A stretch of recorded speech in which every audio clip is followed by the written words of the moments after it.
Assalamu alaikum, my name is Waqas. Today we will learn how to find half of 1%. It's very easy and useful for exams like PPSC and FPSC. First, let's understand 1%. 1% means 1 out of 100 or 1 divided by 100.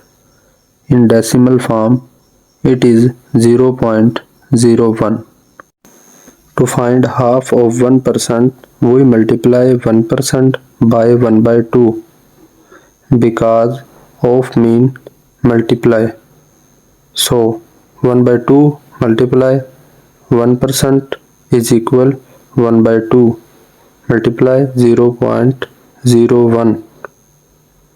Now it become 0.005.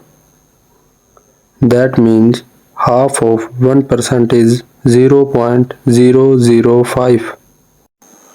Now let's see another way using fractions.